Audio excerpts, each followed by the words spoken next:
Bonjour à tous, je suis Jules Gustave et je vous souhaite la bienvenue sur Hors Zone, le podcast qui décortique les petites réussites et les grands succès. Avec ce podcast, j'interviewe des personnes anonymes, artistes, entrepreneurs ou sportifs qui ont entrepris de sortir de leur zone de confort.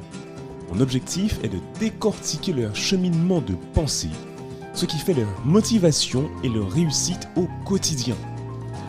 Avant de démarrer cette interview, je voudrais d'abord faire une petite dédicace à mon ami Sanaka, qui a été le premier à trouver la solution au jeu des 9 points que j'ai proposé sur l'Instagram et le Facebook du podcast.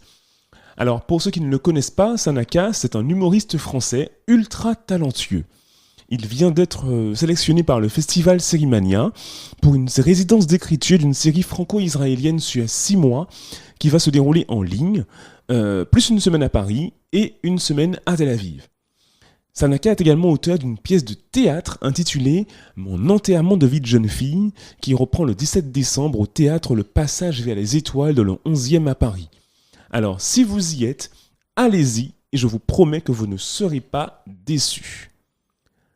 Aujourd'hui donc, je suis avec mon invité qui s'appelle Yannick Jotam.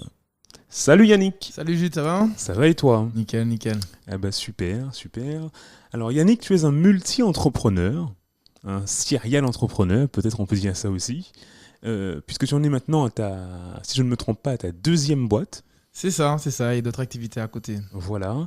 Donc la première, c'était En ça fait ça, avec le fameux projet Carter. Exactement. Et maintenant, tu es à la tête de Officium Conseil, qui est une agence de recrutement. Tu es chasseur de tête. Et donc, tu viens de te lancer maintenant dans une nouvelle aventure qu'on peut aussi qualifier sûrement d'entrepreneuriale.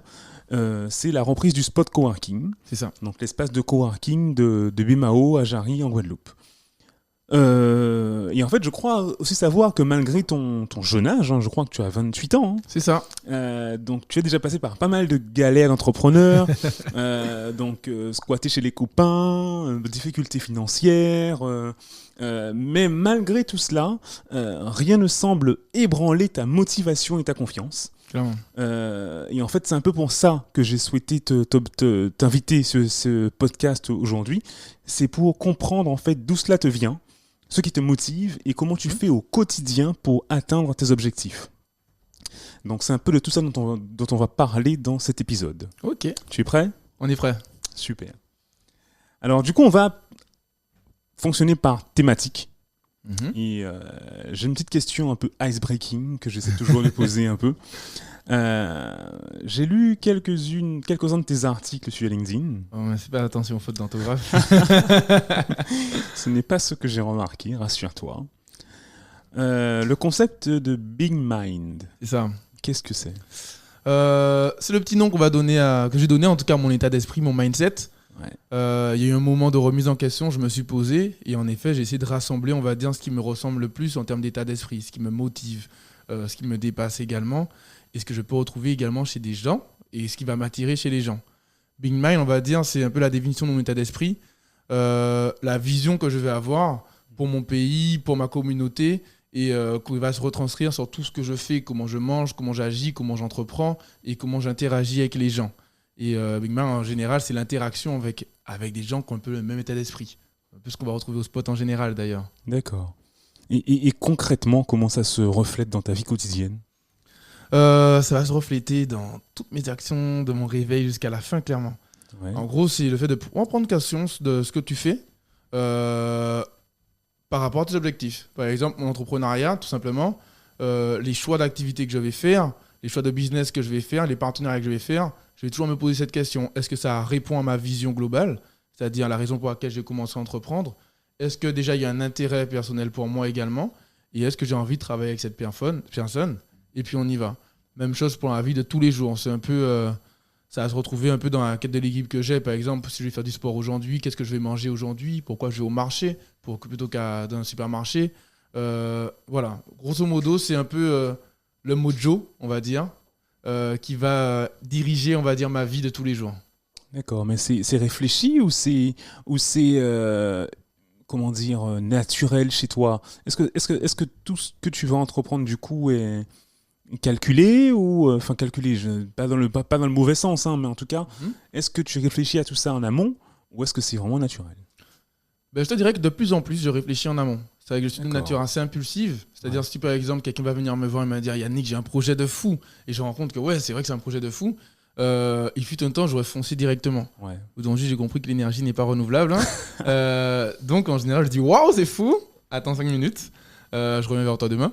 Et là, il y a toujours cette réflexion. Me dire voilà, est-ce que déjà ça correspond à ce que je veux faire par rapport à ma vision? Est-ce que ça correspond au temps que j'ai de disponible? Et est-ce que clairement, est-ce que ça va me rapporter quelque chose également? Et Évidemment, après, non, mais c'est vrai, il faut le dire. clairement, et quand ça a coché toutes ces cases, ben, j'y vais, D'accord. on va dire. Ben, c'est intéressant. Ben, c'est intéressant. C'est intéressant. Tu as parlé de plein de choses et en fait, moi, l'envie que j'ai du coup, c'était maintenant, c'est de savoir un peu, ben, comment tu en es arrivé là, en fait, tu vois. Hmm. Parce que bon, moi, je te connais par rapport au projet Carter. Mhm. Donc Bien. c'est bien après que j'ai compris que Carter était en fait juste un projet de l'entreprise en ça fait ça. Clairement. Alors, est-ce que tu peux nous parler un peu de cette entreprise en ça fait Bien sûr. ça? Qu'est-ce que c'est quoi l'idée initiale? Et quand est-ce que ça s'est... quand est-ce que tu as eu l'idée aussi? En fait, tout ça a commencé, ça a marqué, on va dire, mon début dans le monde de l'entrepreneuriat. Faut quand même se dire que quand je suis parti pour mes études, j'étais parti pour ne pas revenir. Dans ma tête, je dis voilà, je passe mon diplôme.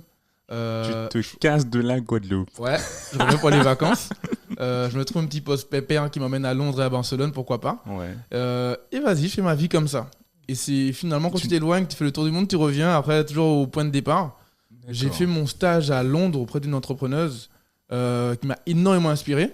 Ouais. Et je sais pas, j'ai eu cette phase, on va dire, qu'on a cette phase où on a plein d'idées, plein d'événements en même temps, en très peu de temps. Et en fait, tu te poses un instant et tu essaies de tout recadrer. Et le résultat final a été que je me suis retrouvé avec une forte envie, on va dire, d'innover, mais dans mon pays. C'est-à-dire, je me suis retrouvé comme si j'avais la solution pour apporter quelque chose à la Guadeloupe. C'est-à-dire, emmener la Guadeloupe, on va dire, au sommet d'une échelle économique. C'est-à-dire ne plus avoir ce côté de dépendance, pouvoir être, on va dire, rentrer dans l'échiquier, on va dire, avoir sa part du gâteau. Et pour moi, la solution était de mettre en avant les compétences. C'est-à-dire qu'on exploitait mal les compétences locales. Et à partir de ce constat, la valorisation des compétences locales, ça m'a déterminé. Ça a commencé, en fait, j'ai fait le premier pas vers le mindset qui me bouge encore aujourd'hui, la vision qui me guide encore aujourd'hui, qui est, à travers les compétences locales, la Guadeloupe sera numéro 1 mondial. Et ça a commencé du coup par « En ça fait ça, je sais le faire ». En ça fait ça, c'était juste parti d'un constat. Quand j'étais à Londres, il y avait plein de trucs que je savais faire, mais j'avais du mal à trouver des jobs. Donc directement, je me suis mis sur une plateforme qui permettait de dire ce qu'on savait faire pour être rémunéré. Je me suis rendu compte que ça, il y a énormément de personnes comme ça en Guadeloupe. Donc, on ça fait ça, à la base, devait être une grosse plateforme où tu disais ce que tu savais faire de mieux et tu faisais payer pour ça. Donc à la base, c'était uniquement pour créer une plateforme. C'est ça, Et exactement. quoi? Mettre en relation des gens? Mettre en relation des gens qui ont une compétence avec des gens qui cherchent la compétence. D'accord. C'est parti de là, et après, c'était vraiment l'idée brute. Ouais. Ça, on l'a travaillé, bon, c'était quoi? En 2013, je crois. Ah ouais, c'est beaucoup plus tôt que ce que je pensais. Ah en oui, fait. ça a commencé en 2013. Quand je suis revenu de Londres, j'avais commencé à gratter dessus. Ça passe combien de temps à Londres? 1 an. De D'accord. 2013 à 2014. Je suis rentré en 2014. Et là, j'ai vraiment commencé à gratter dessus. J'ai commencé à fédérer une équipe autour de moi. Et finalement, de l'idée de base qui était la valorisation des compétences à travers une plateforme, ça a commencé à évoluer. On s'est rendu compte à mi-parcours que si on veut mettre en avant des compétences, ce serait bien de se focus sur une compétence précise pour avoir un peu notre carte de visite. Et on a lancé Carter, l'application de chauffeur privé. Ok, d'accord. Alors, du coup, ok, je résume un peu. Hein. Tu es étudiant, tu es en stage à Londres pendant 1 an. Tu as cette idée, enfin, du moins ta tutrice de stage te transmet ce virus de l'entrepreneuriat. C'est ça. Tu réfléchis donc à créer toi-même une boîte. Tu te rends compte que tu as peut-être des solutions parce que tu as peut-être des compétences, des contacts. Pourquoi, du coup, tu n'as pas souhaité entreprendre là où tu étais? Pourquoi la Guadeloupe? À vrai dire, le virus qu'elle m'a transmis, c'est plus que le virus de l'entrepreneuriat, c'est plutôt le virus de j'ai envie de donner du sens à ce que je fais. D'accord. C'est plutôt ça. Disons que J'avais aucun contact à cette époque-là. Franchement, zéro contact ni à Paris, ni à Londres, Non, ni mais en quand je Guadeloupe. parle de contact, je parle de tes amis peut-être. C'est pas- Oui, je vois. En fait, aucun n'était branché entrepreneuriat. Ok. On était tous, on va dire, un peu dans l'idée de voilà, on va rester sans Paris. Mhm. Mais je sais pas, j'ai été pris d'un virus comme ça. J'ai été pris d'une envie de vouloir, je sais pas, apporter un peu la différence en Guadeloupe. D'accord. Et de, D'autant plus que tu connaissais du coup le marché guadeloupéen, tu t'y intéressais malgré tout, parce que j'imagine que même si tu as quitté la Guadeloupe avec l'idée de ne plus y revenir, enfin on dit toujours ça quand on part, mais Mhm. voilà, tu suis quand même ce qui se passe chez toi quand même. Ben, quand même à distance, c'est vraiment en arrivant sur le terrain que je me suis rendu compte qu'il y avait quand même un décalage entre ce que je croyais connaître Ouais, et la réalité. d'accord. Je regardais à distance comme tous ceux qui font faire leur étude, on regarde quoi, les infos, on voit le carnaval, Ouais. on rentre pas forcément dans le cambouis. Ouais, On comprenait pas le business tant qu'on n'y est pas, on va c'est dire. ça. Et puis la vie d'adulte en Guadeloupe est différente de la vie adolescente, évidemment. Clairement. Et donc c'est ça, c'était une grosse transition qui a démarré à Londres sur, on va dire, mes changements d'ambition. J'avais plus envie d'avoir une vie pépère en Europe. J'avais envie de mettre un peu du sens parce que, je sais pas, j'étais persuadé d'avoir la solution. Je suis Ok. persuadé d'avoir la solution. Ok, une certitude absolue et tu travailles dessus et voilà, l'objectif c'est de vouloir révolutionner un peu ton territoire. Exactement, exactement. Et je pense que c'est ce qui a fait que j'ai toujours pu rebondir et créer d'autres entreprises parce que finalement, quand on va relier le tout, le fil conducteur est toujours le même, on va toujours trouver de la compétence dessus. Ouais. C'est vrai que par exemple, Carter, au début, les gens pensaient que c'est parce qu'on voulait, je m'intéressais à la mobilité. Pour être transparent, je t'avoue que la mobilité aux Antilles, bon, je pense que le problème est plus grave que ça. Et donc, c'est pas les chauffeurs privés qui vont régler le problème. Ouais. Non, en fait, l'idée, c'était juste de créer un métier, on va dire, un peu hybride pour des gens qui aiment conduire, qui sont carrés et qui peuvent justement profiter justement de cette plateforme pour, je sais pas, nourrir, emmener de l'argent au foyer, nourrir la famille, construire quelque chose. Et c'est vrai que bon, j'étais assez content, ça m'a permis de le faire quand même à pas mal de chauffeurs, créer leur métier. Et c'est ça un peu, ça fait ça, on crée des métiers quoi. Ok. Et d'ailleurs, bah, bon, on parle de Carter, mais du coup, Carter, c'était quoi exactement du coup? Alors, Carter, c'était une application qui servait à deux choses. Mettre en relation des chauffeurs privés indépendants avec une clientèle basée en Guadeloupe, Ouais. mais également une plateforme collaborative de covoiturage. Principalement, c'était ça. L'idée, c'était de pouvoir rassembler des chauffeurs qu'on recrutait, qu'on formait et qu'on dispatchait, qu'on organisait sous forme de planning, de manière à pouvoir répondre aux demandes justement des clients sur l'application. Ça a plutôt bien fonctionné pendant un peu plus de 2 ans. Et après, boum. C'est quoi le boom? C'était surtout en interne, c'est-à-dire que forcément, Ah, disons que plus ça rentre, puis il y a des enjeux, puis il y a des Ouais. choses, et du coup les difficultés deviennent, on va dire que les petites difficultés qui vont consolider une équipe au début vont plutôt les fragiliser, on va dire, vers la fin. Et forcément, s'il n'y a plus le ciment qui tient en interne, ça crée des tensions, ça crée des explosions, ça crée des points de non-retour. Et c'est vrai qu'il y a des fois où bon, faut juste arrêter les choses, quoi. ouais. C'est qu'on se rend compte souvent que ce qu'on crée, on va dire, la société qu'on crée, c'est pas notre bébé en vrai. Hein. Ce qui est important, ce qui est dans notre tête, on peut le refaire. Donc ça sert à rien de ruiner une santé, une amitié, une vie, on va dire, quand on dit hein, quand c'est gâté, c'est gâté. Mhm. Exactement. Et du coup, tu veux me dire que, en fait, Carter, le projet est mort à cause de dissensions en interne et non pas à cause d'un manque de marché, de finances, ou un... Je pense qu'il y a eu plusieurs éléments qui ont joué. Parce que forcément, s'il y a une scission en interne, c'est que forcément, on est fragilisé par autre chose. Ouais.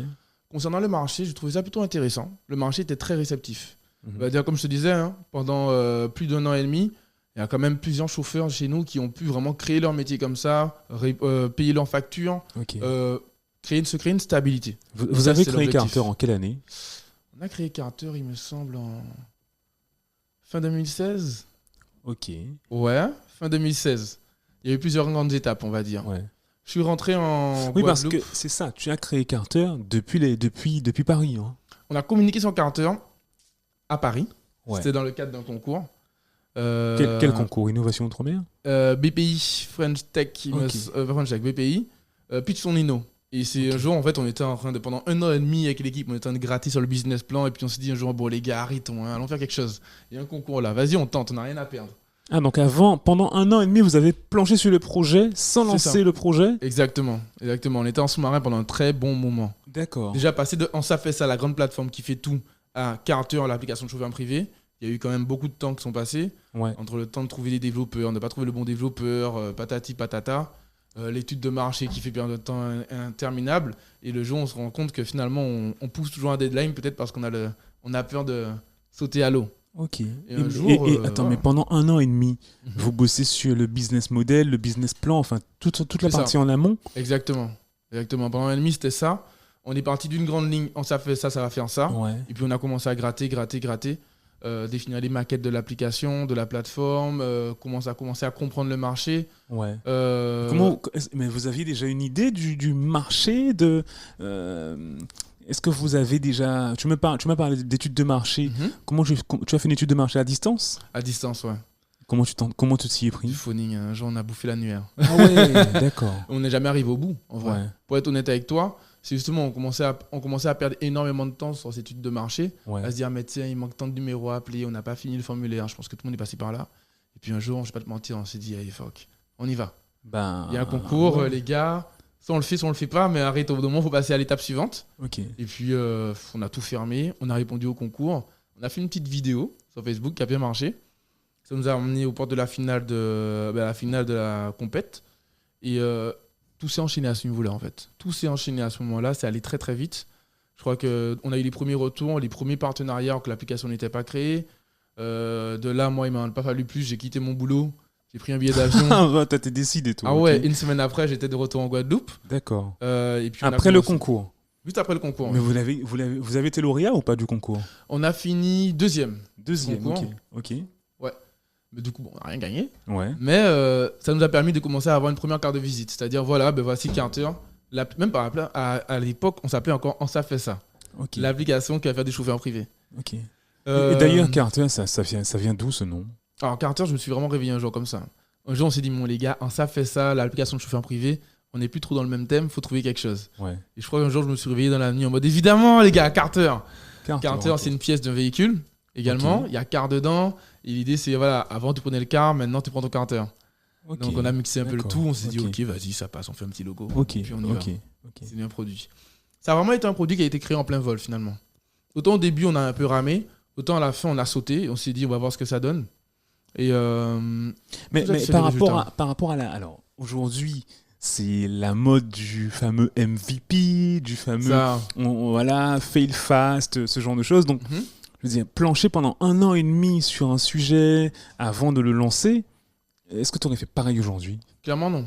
Alors, il y a énormément de choses que je n'aurais pas fait. On va dire. En fait, on va te dire, c'est vraiment ma toute Bon, mais ça, on première, en parlera après. Ça, ah on ben, en parlera nickel. après. Parce que oui, là, clairement, en tout cas, le côté MVP, on va dire, on ne connaissait pas trop. Ouais, On bah a- oui, non, mais justement, en fait, c'est ça. Moi, franchement, je sais pas, tu es diplômé de quelle année, toi? De quelle année tu es de bac ou de dernier diplôme? Non, dernier diplôme. C'est mon dernier diplôme, je crois que je l'ai eu en 2015. D'accord, donc après, ok, d'accord. C'était Tu pendant. étais encore étudiant, oui, c'est vrai. Exactement. C'est vrai. Parce que moi, effectivement, à mon époque, j'ai été diplômé 2010. Et en fait, il n'y avait pas encore, tous ces termes. Alors, je sais plus si j'ai entendu parler de MVP quand j'étais en école. Je sais plus. Mais tout ce qui est agilité, tout ça, c'était des choses qui n'étaient pas encore du tout à la mode et tout. Donc, à l'époque, il y avait encore la fameuse étude de marché et tout ça. Exactement. Alors qu'aujourd'hui, bon, c'est pas qu'elle n'existe plus, hein. Il est nécessaire de faire une étude de marché, mais très souvent, on conseille aux entrepreneurs de rapidement aller sur le marché pour tester l'idée, pour justement avoir des feedbacks clients rapides et pour pouvoir corriger derrière. Clairement. Et je pense que on a fait l'inverse. Ouais. On essaie de faire le truc le plus carré possible, C'est même ça. en termes d'application. C'est vrai que très rapidement, on s'est lancé dans une course en financement. Ouais. Je ne le regrette pas parce que ça fait partie de notre histoire maintenant. On a eu de belles victoires comme ça. Mais c'est vrai qu'on est allé se mettre des balles dans le pied avec des applications qui coûtaient extrêmement cher. Ouais. Alors que finalement, elle n'était pas meilleure qu'un prototype, finalement, C'est ça. on va dire. Ouais. Et en vrai, quand tu me demandes pourquoi ça a fermé, je pense qu'on n'a jamais réussi à guérir la première balle qu'on avait dans le pied. C'est-à-dire une application qui nous a coûté toute l'énergie d'un financement, mais finalement qui avait encore énormément de défauts. Ouais. Et c'est vrai que pour une petite start-up, quand tu as réussi l'exploit de pouvoir financer une application à ce prix-là, c'est dur de reprendre son souffle, Ouais. que ce soit financièrement ou même en termes d'énergie, pour se lancer dans le monde de la production. Ouais. Parce que c'est bien beau de développer une application, Mais après, c'est quand elle tourne qu'on voit qui est qui. Ouais, c'est vrai, c'est clair. Ben oui, hein, quand le Clairement. projet a démarré, Clairement. c'est ça. Calmer les chauffeurs, tout ça, ouais. nana. Et justement, alors du coup, tu rentres en Guadeloupe Mhm. de manière non pas précipitée, mais en tout cas déterminée, quoi. Quel est l'accueil en fait déjà, est-ce que toute ton équipe rentre avec toi? Non, je suis resté environ 1 an seul. Alors, je suis rentré très vite. J'ai trouvé un boulot juste avant de partir, de chasseur de tête dans une agence. Mhm. Je ne suis pas resté très longtemps parce que justement, on avait du mal à se coordonner. Ouais. Parce que toi, à la base, tu as un diplôme en ressources humaines. Exactement. Donc, ouais, ok, d'où le chasseur de tête. C'est ça. On a du mal à se coordonner. On avait un premier partenariat, à vrai dire, et c'est le partenariat qui m'a fait rentrer en Guadeloupe. Ok. C'est-à-dire que TEDx Guadeloupe nous avait appelé pour assurer le transport. On se dit, waouh, TEDx, les gars, c'est ce qui m'a bercé quand je voulais devenir entrepreneur. Ouais.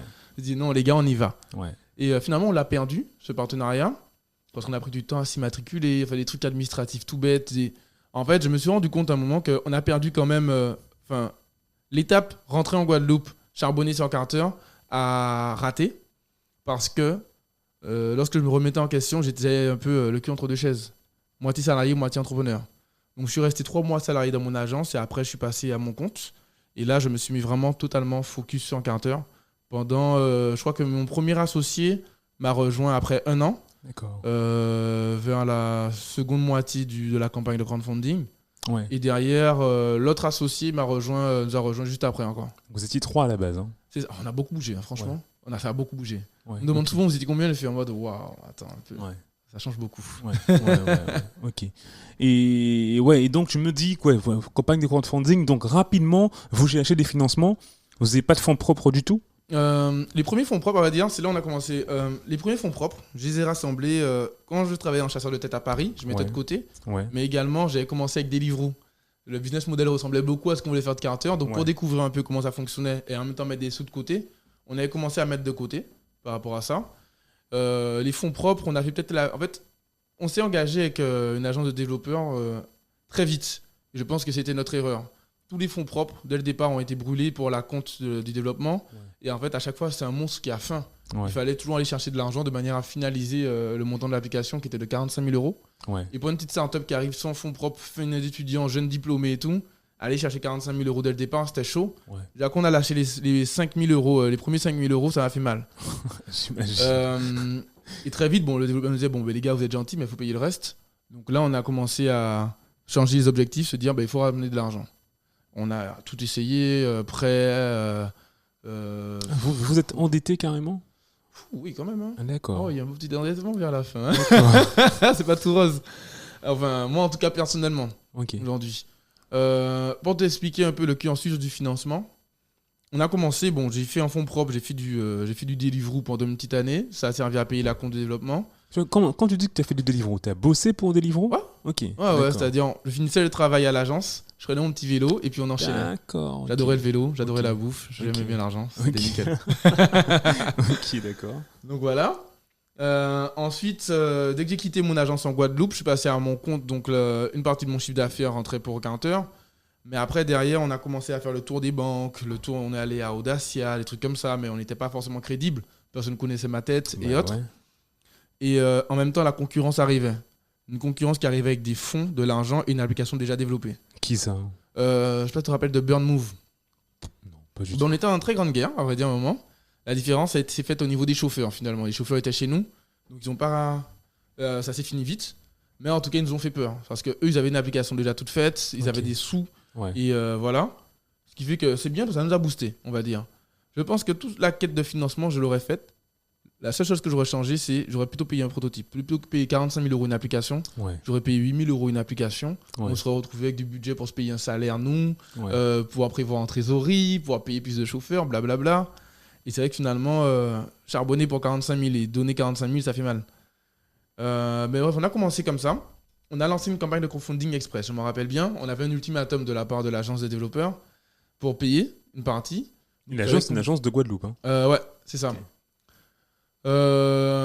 Du coup, on s'est dit, bon, mais écoutez, les gars, il nous faut 2 mois pour rassembler 15 000 euros. On fait quoi? Donc, on a lancé une campagne de crowdfunding en 3 jours. En Et, 3 jours. Ouais.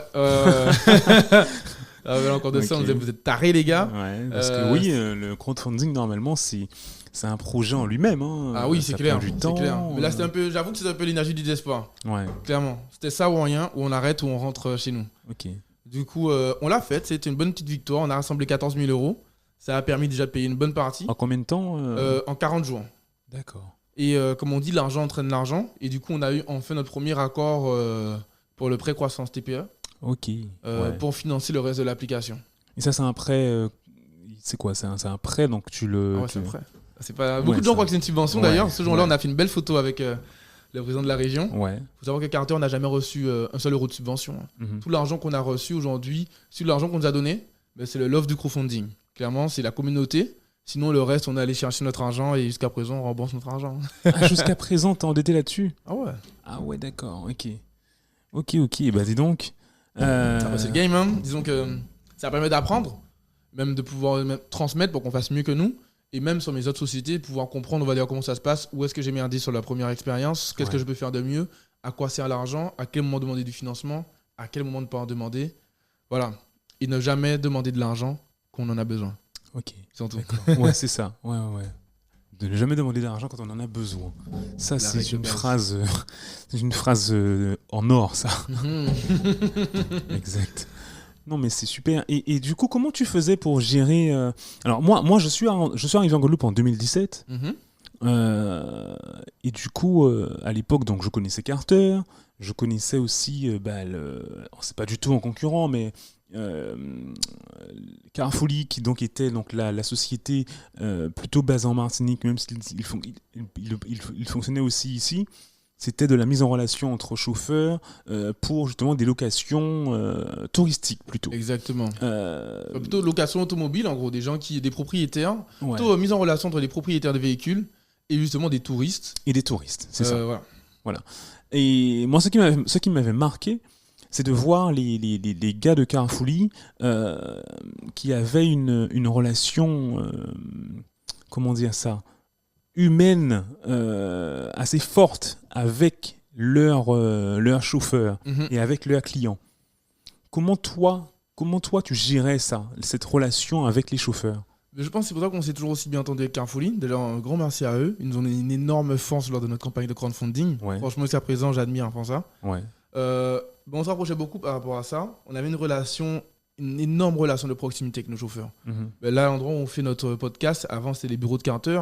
Ils venaient quand ils voulaient. Oui, c'est on se vrai. parlait. Tu étais le premier client du spot Exactement. Je me avec, trouve, me avec faire un pins. Carter. C'est ça, exactement. Ouais. Et ben, ils venaient quand ils voulaient.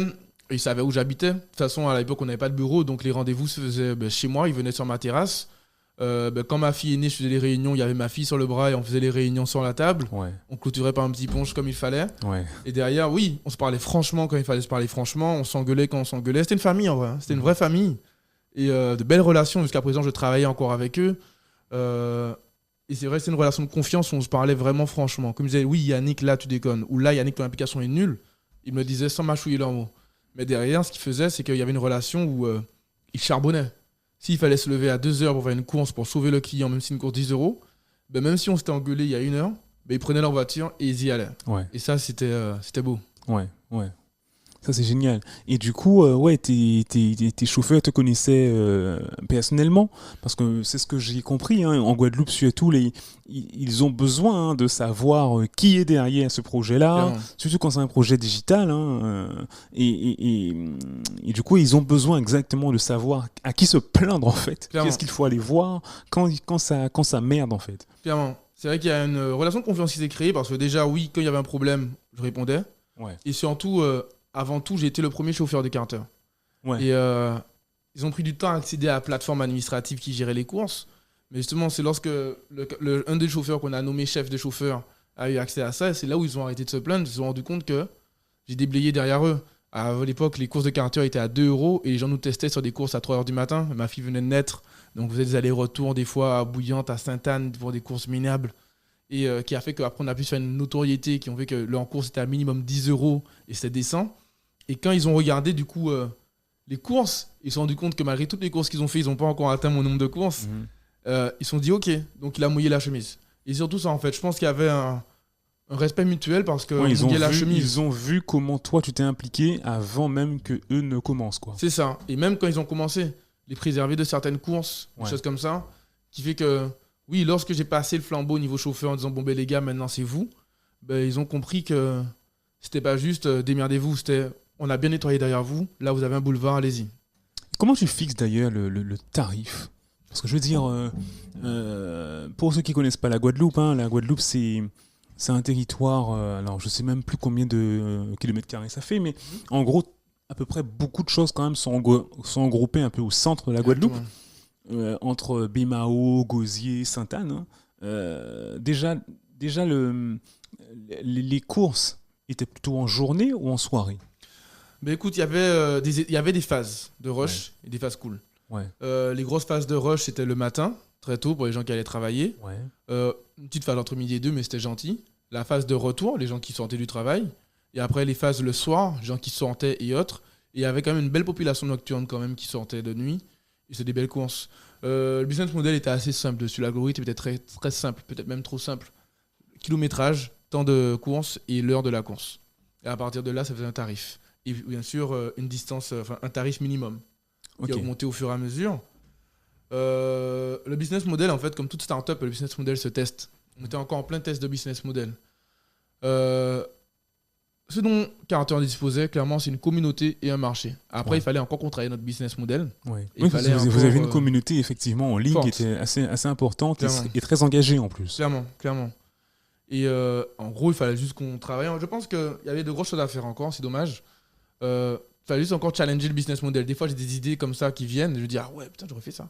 Ça, c'est... Par exemple, si quelqu'un veut se lancer maintenant, je lui conseillerais de plus se tourner vers le B2B et justement sa communauté, plutôt l'utiliser comme un levier marketing. Limite, avoir un prix fixe, mais en fait, derrière, plutôt faire des contrats en entreprise pour du marketing, des choses comme ça et autres, de manière un peu à avoir une vitrine côté marketing, genre je fais plein de courses, mais derrière, avoir des contrats mensuels, réguliers, avec des entreprises. Et après, derrière, quand tu es en B2B, tu déploies sur plein de choses. À l'époque, on voulait déployer en fait, une sorte de CRM de transport en marque blanche pour les entreprises, par exemple. Je pense que ça, c'est un terrain plus facile à exploiter. Utiliser la communauté, les chauffeurs, enfin les clients, comme un produit marketing, ne pas forcément aller chercher l'argent chez eux, donc là on fait un peu avec des courses trop chères, et plutôt rémunérer les chauffeurs avec des contrats d'entreprise. Ok. D'accord, je vois. Ok, et alors, bon, on a beaucoup parlé, de Carter, on va dire l'échec de Carter. Maintenant, j'aurais aimé qu'on parle du succès de Carter. Qu'est-ce qui fait que Carter, malgré tout, a été un succès pour toi? Pour moi, c'est un succès, premièrement. Pourquoi? Parce que ce qui m'a poussé à rentrer dans l'entrepreneuriat, on va dire, ce besoin, mais en tout cas, j'y ai répondu avec Carter. Je voulais créer un métier pour des gens qui n'en avaient pas. Et je voulais qu'ils soient excellents dessus. On a eu 10 chauffeurs qui, pendant 1 an et demi, ont payé leur facture avec. Ouais. Ça, c'est check. Donc déjà, dans mon parcours d'entrepreneuriat, ça, on ne pourra jamais le rayer. Ouais. Ça, c'est beau. Aujourd'hui, également, ça m'a permis de me faire un nom, clairement. Je me rends compte encore. Donc, dans toutes mes activités, on me connaît. Ça, c'est bien. Et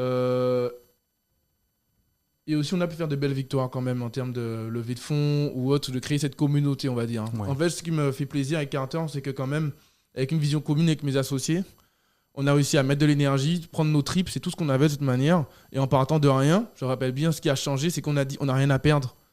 Et à partir de là, on a enchaîné les réussites. Ouais. On a réussi à empiler, on va dire, des choses de manière à avoir quelque chose à perdre. Et qui fait qu'aujourd'hui, je ne rougis jamais devant Carter. Pour moi, c'est un beau parcours, c'est une belle expérience, c'est une belle carte de visite. C'est le fait de rassembler une communauté aujourd'hui qui, jusqu'à présent, n'a pas encore été dépassée.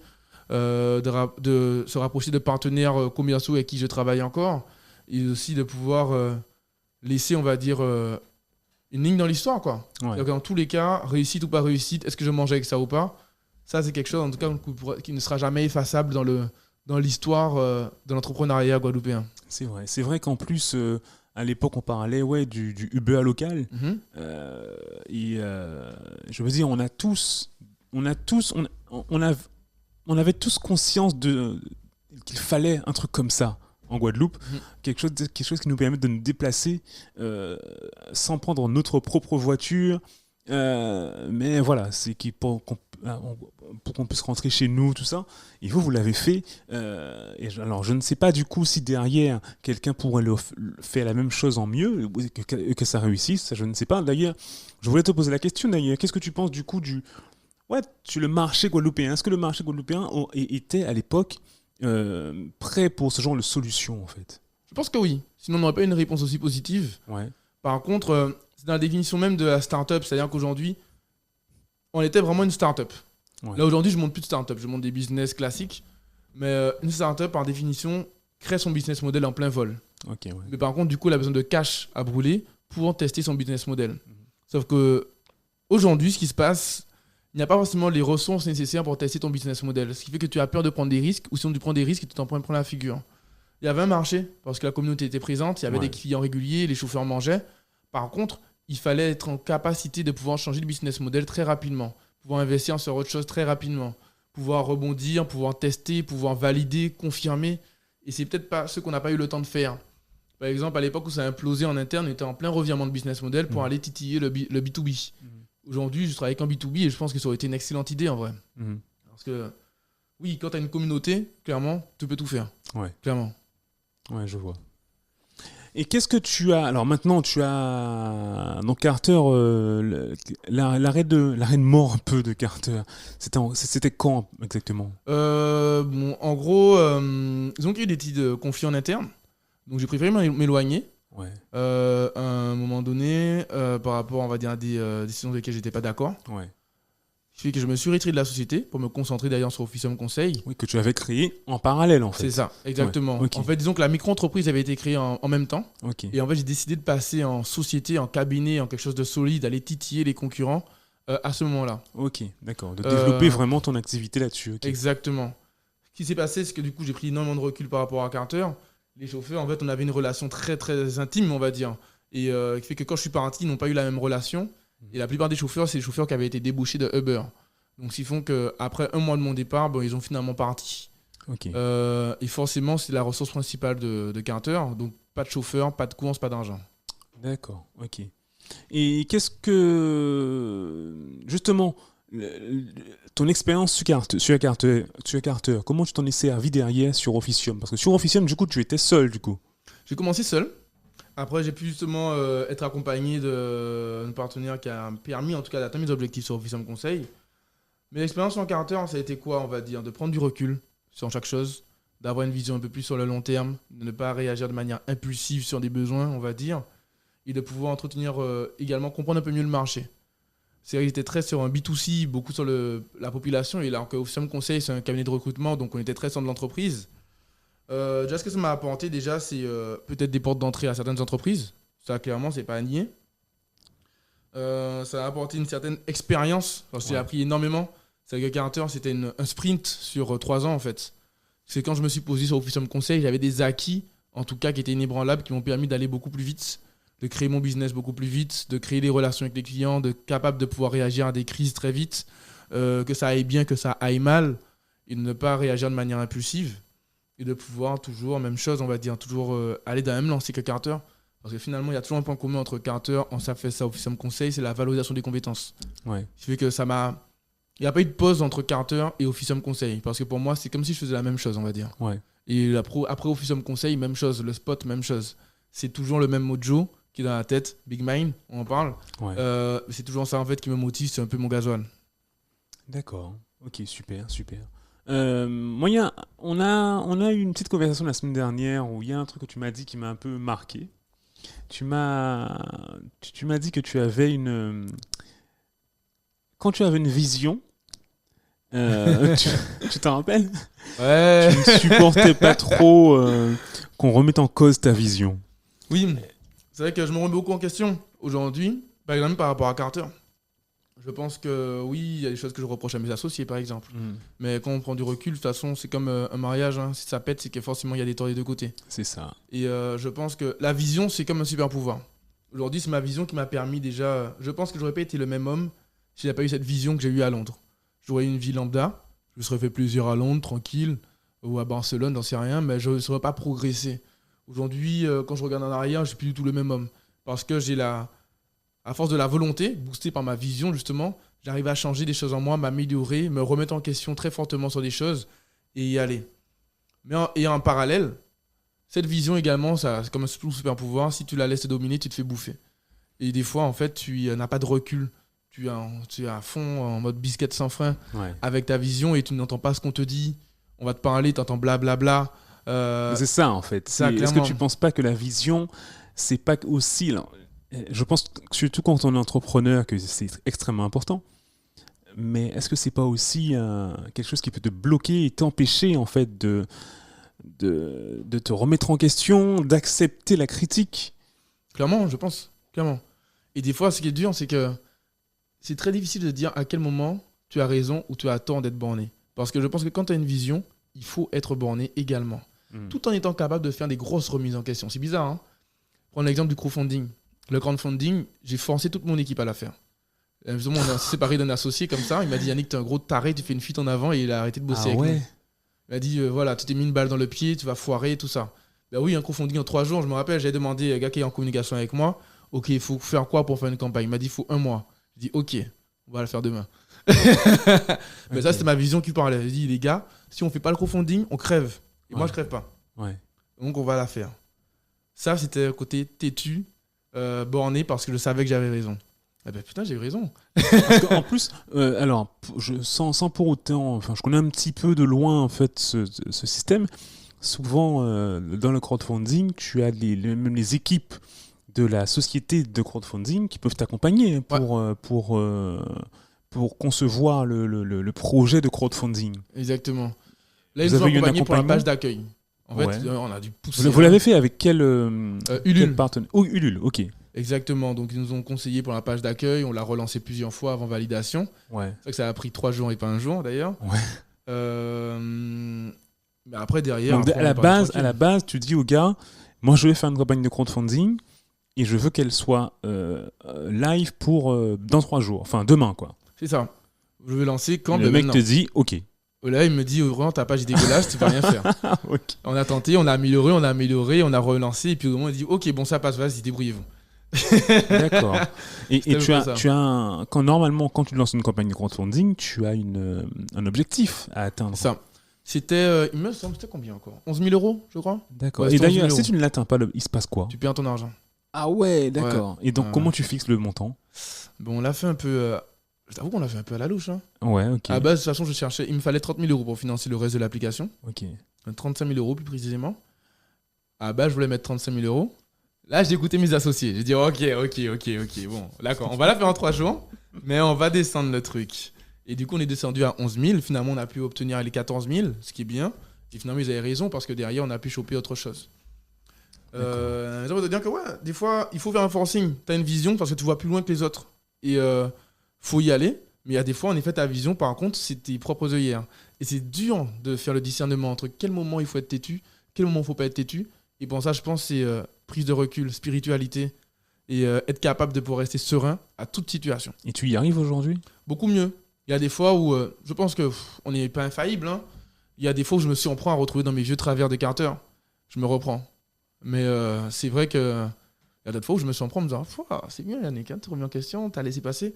J'apprends à laisser passer. J'ai compris que tu peux pas faire toutes les guerres du monde. D'accord. Tout ça. Pas mal. Tu as grandi en maturité. C'est ça, il faut. Pas mal.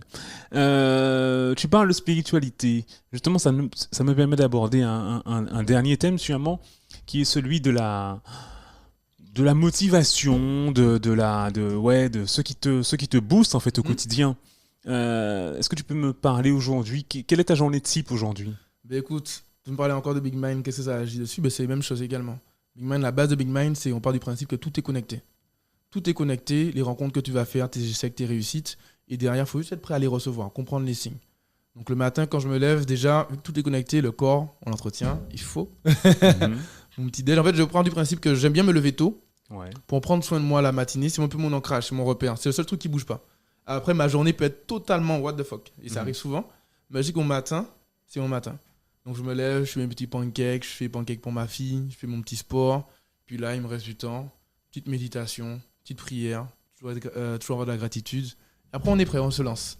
Et on voit la différence entre Dis une journée donc. avec ou sans méditation. C'est franchement. vrai? Ah ouais. Ok, j'y réfléchirai. J'y méditerai aussi, moi. Ah, je te jure, ça fait un bond de fou. Disons que tu vois des choses que tu ne voyais pas avant. Tu changes juste de point de vue, tu as plus de recul sur certaines choses. Et justement, en tout cas, c'est l'outil qui m'aide en tout cas à me dire à quel moment je dois laisser ma vision s'exprimer ou à quel moment je dois laisser la vision des autres s'exprimer. D'accord. Si j'ai pas de méditation, ben, je retourne au mes vues de travers, c'est ma vision et les autres se taisent. Alors que là, derrière, je le prends cool. Ok, bon, ça me fait chier. Mais vas-y, teste, vas-y, on essaie. quand Ah tu- ben tiens, t'avais raison. Alors, moi, j'ai toujours du mal à. Ça fait plusieurs fois déjà que sur ce podcast, on parle de méditation, d'alignement avec soi-même, tout ça. Et j'ai toujours du mal à comprendre. À mon avis, c'est juste parce que j'ai pas assez fouillé hein, cette méditation. En quoi ça t'aide à accepter la vie de l'autre? Disons que moi, en tout cas, la méditation, ça m'aide à ne pas rester focus sur une pensée. Des fois, on va rester focus sur une pensée, on va la tourner en rond, on va la faire grossir, on va commencer à avoir des ressentiments, on va commencer à stresser. Quand je médite, c'est un peu l'art de laisser passer les pensées, les voir passer, pas faire genre ne pense à rien, oh, mais j'ai pensé à quelque chose. Non, je vais penser à quelque chose. Mais quand la pensée va venir, même si elle a l'air super importante, même si c'est une facture que j'ai oublié d'envoyer à un client pendant que je médite, je lui dis ok, je laisse passer. Et c'est là, en fait, c'est comme si tu apprenais en fait à passer la rivière, tu vois. Et ne plus te faire happer par la rivière, mais passer en contresens et pouvoir faire suivre ton chemin. Et quand tu as fait ce petit exercice, c'est comme de la muscu. En vrai, c'est toujours dur de le faire, mais si tu le fais tous les jours, tu arriveras à le faire mieux. Et vu que tu fais l'exercice de la méditation le matin, en fait, ça va même t'en rendre compte tous les jours. Ouais. Dans toute la journée, en fait, tu le fais. Tu t'en rends pas compte. Ok. Quelqu'un t'a fait une petite parole blessante, ou quelqu'un n'était pas d'accord avec toi, en temps normal, si ta méditation, sa spiritualité n'est pas bien musclée, tu vas t'embrouiller dessus toute la journée. Tu vas rentrer chez toi, tu vas péter les plombs. Alors que là, ça file. Dis donc. Et bon, je parle, mais on est encore loin. Hein. Franchement, il y a rendez-vous dans des ans, peut-être que je serais mieux. Non, mais c'est super, hein, parce que je pense que, ce sont des thèmes qui moi m'intéressent personnellement, mais j'ai toujours eu du mal à me mettre là-dedans. Et ouais, je vois que beaucoup de gens sont très très intéressés et mettent en pratique ce genre de choses. Clairement. Donc, et ça aide vraiment apparemment. Donc Oui, c'est super. Je dirais que, en une phrase, pourquoi la spiritualité peut t'aider, c'est que développer ta spiritualité, c'est accepter qu'il y a quelque chose qui te dépasse, et de plus grande que toi. Qui fait que toi, à ta petite échelle, si il y a un obstacle qui te fait peur, derrière, si tu te dis qu'il y a un truc qui te dépasse, en fait, finalement, à une autre échelle, cet obstacle est minuscule. Donc forcément, tu le passes. C'est un peu jouer avec les échelles, on va dire. Dézoomer un peu la situation et te dire que finalement, ta montagne, c'est peanut. C'est un bel état d'esprit en tout cas. Et très bien, super. C'est quoi la suite pour toi, Yannick? Pour la suite pour Officium? Écoute, déjà pour Officium Conseil, après 3 ans d'activité, on a atteint les objectifs. C'est-à-dire que l'idée, c'était de ne plus être micro-entreprise et de se faire un mini-salaire dessus. Ouais. C'est vraiment de pouvoir grappiller des parts de marché, d'avoir sa place, on va dire, dans le marché du recrutement, ce qui est fait aujourd'hui. On devient de plus en plus une référence, j'en suis satisfait. Ouais, tu travailles avec des clients uniquement en Guadeloupe ou Guadeloupe, Martinique et Guyane. Ouais. L'objectif aujourd'hui, maintenant, c'est de pouvoir aller toucher des cibles à l'extérieur. Ce serait bien. Mais déjà, consolider la position sur la Guadeloupe, la Martinique et la Guyane. On a principalement des clients sur la Guadeloupe, bien sûr. Mais en tout cas, on a pu se faire un petit réseau de clients de confiance et qui nous font confiance. Ouais. En plus, toi, tu as une spécificité. Je connais pas trop le marché des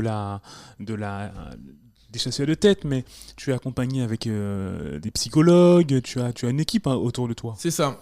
Je suis accompagné de ma psychologue du travail, Alissa Larcourt, qui nous permet justement de donner un petit côté un peu plus qualitatif à nos dossiers de candidature. Ouais. C'est-à-dire, moi, j'ai mon point de vue côté RH, côté compétences, mais elle va arriver pour essayer de me faire un petit dossier, m'expliquer comment il va réagir et autres. Mais là, on a innové encore plus, justement, en mêlant un peu les activités du spot et d'Officium. Maintenant, Oui, on n'a pas parlé du spot. Je fais mes sessions de recrutement au spot. Ouais. Je fais venir 10-15 personnes. Le but, c'est de les mettre en situation et de voir le naturel revenir au galop. C'est fun, c'est cool et c'est efficace. Ouais, et les clients, enfin est-ce que comment dire ça, les candidats, pardon, est-ce que les candidats sont le spot, ça a une influence sur le candidat? Ils adhèrent totalement. Dès qu'ils rentrent, en fait, ils rentrent dans une expérience déjà. Ouais. Ils arrêtent avec le côté ok, je pars au combat, j'ai mon armure, je vais devoir mentir le mieux possible à mes recruteurs. Ouais. Là, ils arrivent dans ça leur permet de se lâcher un Exactement. peu, de briser un peu la glace qu'ils mettent trop. Exactement. D'accord, ok. Ils vont discuter avec des coworkers, Ok. ils vont tester un peu, ils vont se faire un café. Ouais, mais ça n'a rien à voir avec le client final chez qui ils seront. Clairement. Mais par contre, ça me permet de voir comment il est et de pouvoir trouver des petites compétences personnelles ou des petites lacunes qu'il aurait cachées. Ok. Qui va me dire, ah ouais, on travaille d'équipe, ah ouais, je suis à fond, mais qui va couper la parole tout le temps à son collègue qui est à côté. Ça, c'est des choses qu'on ne peut pas voir en entretien en face à face. Mais finalement, pour mieux voir le comportement de quelqu'un, il faut le laisser dans la nature. Et c'est un peu ça maintenant le but de nos systèmes de recrutement. D'accord. Ok, bah, Il y a même des fois, il y a des coworkers qui jouent le jeu qui me disent, ah ouais, j'ai regardé celui-là, ah il était bizarre, celui-là, oh celui-là était bien. C'est d'accord. nickel. Ok, donc candidat, maintenant vous êtes au courant des techniques de Yannick Jotam. Ne vous faites pas avoir. Ah bah super. Ben écoute, on arrive à la fin de cet entretien, Yannick. Mhm. Donc, je te remercie déjà pour ta participation, pour Merci à toi. tout ce que tu as, pour toutes tes confidences en fait sur Carter notamment. Moi, ça m'a beaucoup intéressé parce que Carter, c'est vraiment une boîte que je suivais beaucoup quand je suis arrivé ici. D'autant plus que c'était vraiment. Je me rappelle, hein, la première fois que je suis arrivé au spot, je vous ai vu dans la salle là. Et en fait, j'ai été, ça m'a vraiment impressionné. J'étais bluffé par cette équipe de jeunes là qui bossaient, qui écrivaient sur les murs et tout. Et vraiment, ça m'a vraiment donné envie de fréquenter plus le spot en voyant cette équipe qui était là en train de carburer pour développer un projet. C'était vraiment super, quoi. J'avoue que le spot et Carter, c'était une histoire d'amour dès le premier jour. C'est vrai qu'on cherchait des endroits partout où aussi on avait un certain état d'esprit, on avait une énergie de malade. Le spot venait d'ouvrir et c'est vrai que dès que j'ai passé le pot de la porte, j'ai compris que j'allais avoir une grande histoire avec eux. Et ça s'est fait. Dès que mon équipe est arrivée, même chose. Et puis là, on a commencé à vraiment vivre en même temps que le spot, on va dire. Et ça fait que nos histoires vont toujours être entremêlées, quoi qu'il en Ouais. soit. Ouais. Ah bah super. Ben maintenant, c'est le mariage entre le spot et Officium. Exactement. Et quoi d'autre encore à venir? Écoute, on n'a Ah jamais ben, fini. Exactement. De toute façon, j'espère pour toi que tu as encore un long parcours à faire dans le domaine de l'entrepreneuriat en Guadeloupe. Je pense qu'il en faut, en plus des entrepreneurs qui soient jeunes, qui connaissent bien le marché, qui soient compétents.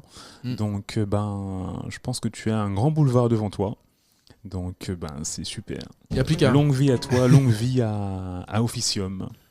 Merci. Super. Ben, écoute, merci beaucoup Yannick pour ta participation.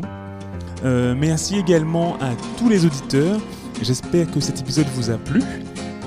Orzone est disponible sur la majorité des plateformes de podcast, donc Encore, Apple, Spotify, Castbox. J'ai toujours du mal à le dire celui-là.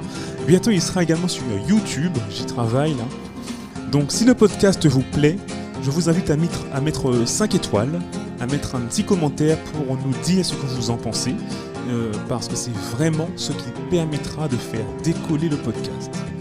Donc en attendant, prenez soin de vous et rendez-vous très très bientôt pour le prochain épisode. Allez, salut!